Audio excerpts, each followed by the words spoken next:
pokok pengajian ala Islam Jamaah LD dan rongsokan bodi pesawat. Selamat mendengarkan. Bismillahirrahmanirrahim. Assalamualaikum warahmatullahi wabarakatuh. Selamat berjumpa kembali para sahabat semua. Alhamdulillah, kita berada pada hari di mana masyarakat Indonesia merayakan sebuah peringatan bersejarah, yakni Hari Sumpah Pemuda.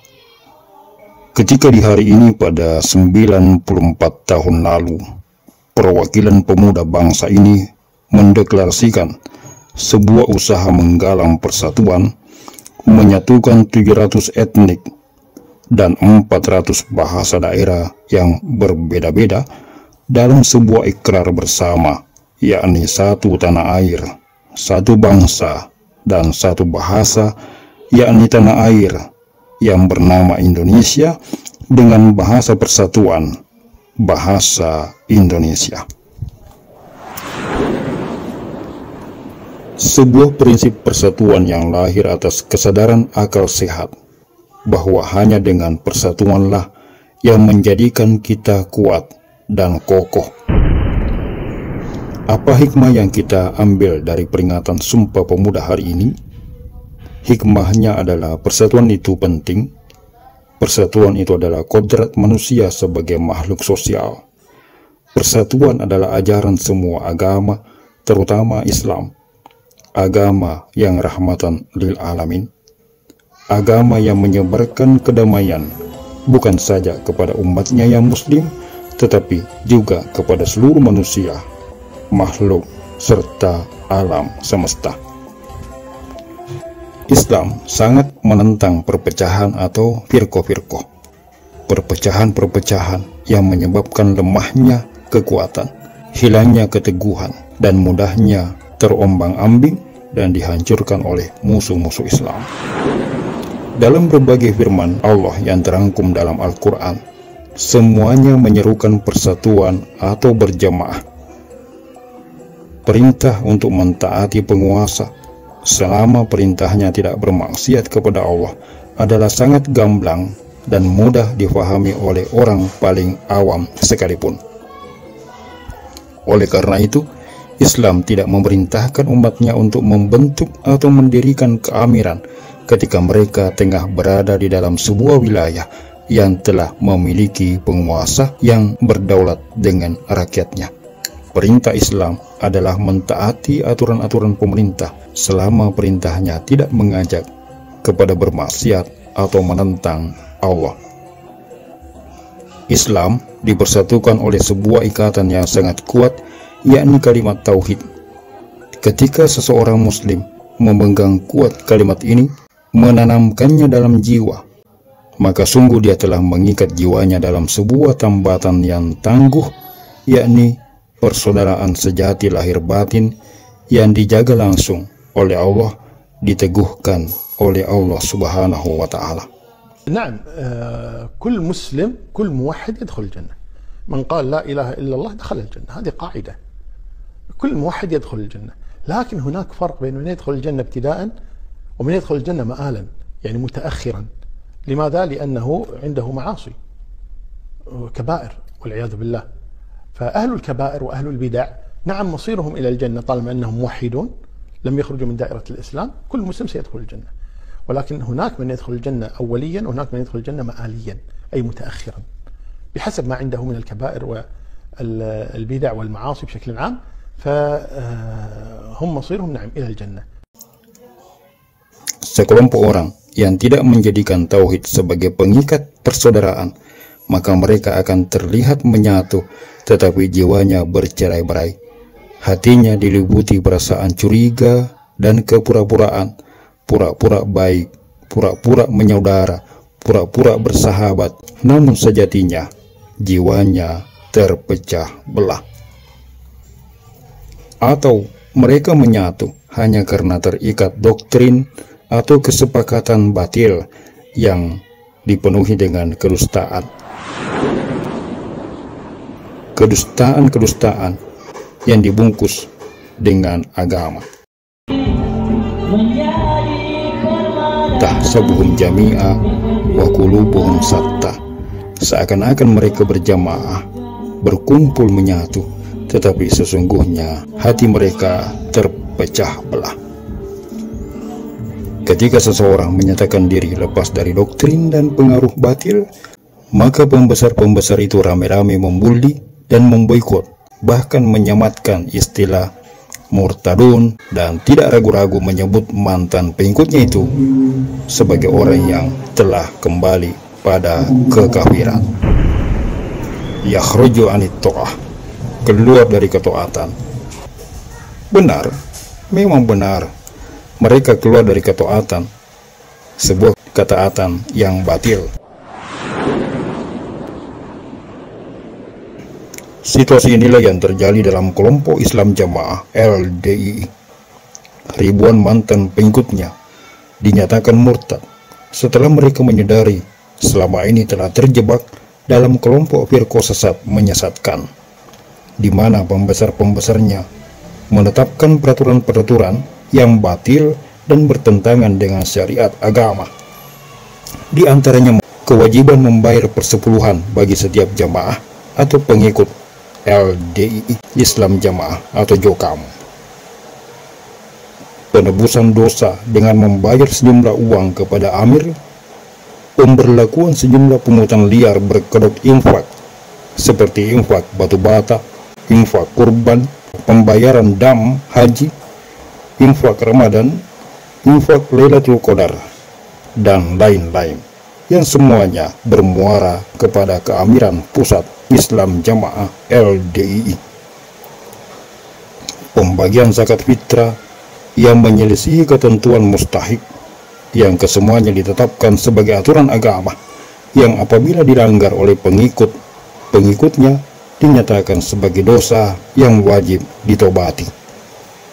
Mereka-mereka yang taat dan patuh mengerjakan peraturan-peraturan keamiran Islam Jamaah LDII itu dinyatakan sebagai jamaah Bapak Imam, bukan jamaah kaum muslimin.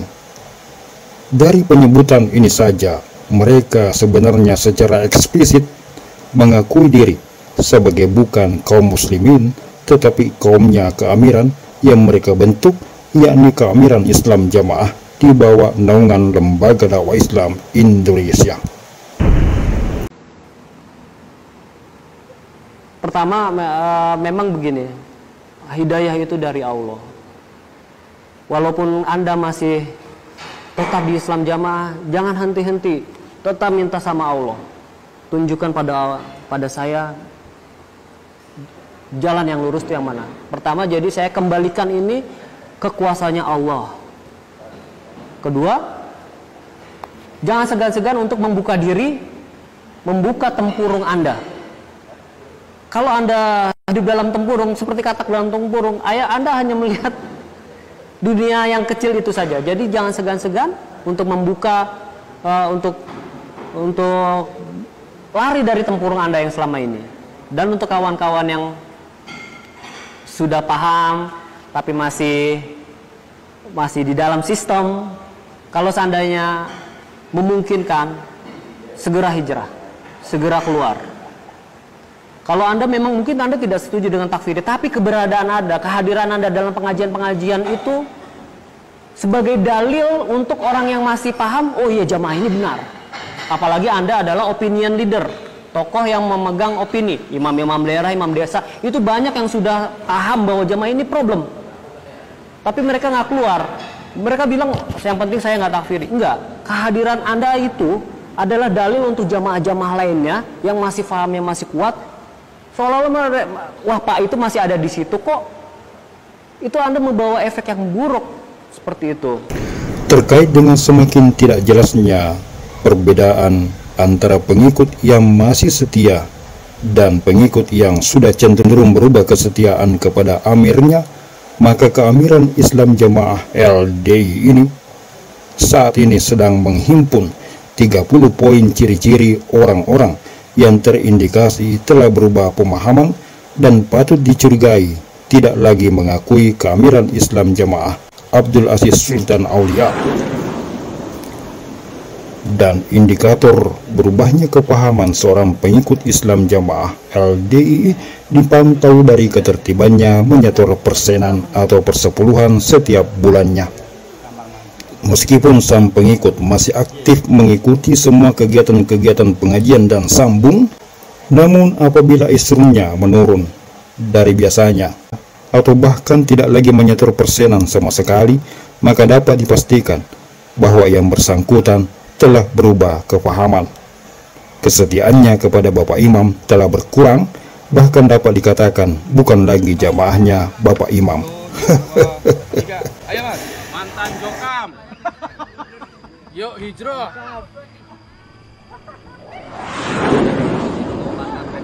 Sebagai penutup celotehan kita kali ini, Khairil Anas TV mengajak sahabat untuk menuju Kertosono, Nganjuk, di rumah salah seorang pembesar Islam Jamaah LDII, yakni Gatot Koco. Di sana, di halaman rumahnya terparkir sebuah bodi rongsokan pesawat seharga miliaran rupiah. Itu bukan replika pesawat, tetapi benar-benar bodi pesawat sungguhan yang dijadikan pajangan penghias halaman rumah untuk memenuhi hasrat megalomania yang sangat mubazir. Bila sahabat berdalih bahwa itu dibeli menggunakan uang pribadi, maka tak ada salahnya, bukan? Sepintas mungkin benar, akan tetapi Gatot Koco sebagai keluarga bendahara keamiran pusat LDII seharusnya memiliki kepekaan terhadap ru'yahnya di berbagai daerah yang kesulitan memenuhi kebutuhan. Bila memang benar sang pembesar keamiran ini memiliki simpanan dana yang berlimpah dan bingung untuk membelanjakan uangnya kemana, saking bingungnya sehingga rongsokan pesawat miliaran rupiah pun dia beli, mengapa tidak berpikir untuk membeli hal-hal yang lebih bermanfaat untuk umat atau jamaahnya? Ini pesawat di belakang saya, ini namanya jenis Jatayu tipe 737 ya. Yang ini punyanya salah satu orang di Kertosono, Sultannya Kertosono, namanya Bapak Gatot Kaca, yang berada di Desa Pelem Kertosono ya. Ini untuk harga, ini sekitar hampir kurang lebih 1 ya, bisa kalian lihat semuanya. Ini aku berada di samping depannya pesawat ya. Ini pesawatnya sangat besar sekali ya teman-teman ya. Ini hanyalah kerangka saja ya teman-teman ya. Untuk mesin-mesinnya ini kelihatannya sudah diambil semuanya bagian dalamnya. Oke, dan ini berada dibuatkan sebuah kolam yang sangat besar sekali dan dicor oleh 3 pasang kaki-kaki. Oke, ini aku mendekat. Wow, gede banget sumpah. Ini parkir di halaman rumah. Wow, sumpah gede loh. Ini aku berada di bawah samping baratnya pesawat. Sebagian besar pengikut jamaah LDII Islam Jamaah beranggapan bahwa rongsokan pesawat itu tentu saja dibeli menggunakan uang-uang isrun yang dikumpulkan dari segenap jamaahnya yang umumnya mengumpulkan receh demi receh dari bekerja sebagai dodolan pentol, dodolan bakso, atau mie ayam. Bahkan jamaah yang berhak disantuni sekalipun karena tidak memiliki pekerjaan tetap dikenakan kewajiban menyetor persenan atau persepuluhan kepada sang amir. Dan sebagai keluarga bendahara KU Pusat Keamiran, ke Gatot Koco inilah dan keluarga-keluarganya uang-uang isrun jamaah bermuara yang tentu saja rawan terjadi ketidakjelasan antara mana uang pribadi dan mana uang jamaah. Keberadaan rongsokan pesawat di halaman rumah pembesar Islam Jamaah ini jelas adalah kemubaziran dan bentuk gaya hidup foya-foya yang jauh dari sifat zuhud atau kesederhanaan yang dicontohkan oleh Rasulullah dan diajarkan di dalam agama yang mulia ini. Tetapi apalah cur, buzzer Jokam Islam Jamaah LDI justru menjadikan rongsokan bodi pesawat itu sebagai simbol kebanggaan dan bukti jamaahnya diridhoi Allah sebab banyaknya harta kekayaan. Kekayaan dijadikan sebagai indikator dan bukti keridhaan Allah Subhanahu wa Ta'ala. Subhanallah. Sungguh lucu dan lugu para pengikut Guyune Jagatrat itu. Semoga mereka diberikan taufik oleh Allah dan hidayah agar segera kembali ke jalan yang benar. Sekian celotehan kita pada kesempatan kali ini. Jazakumullahu khair. Assalamualaikum warahmatullahi wabarakatuh.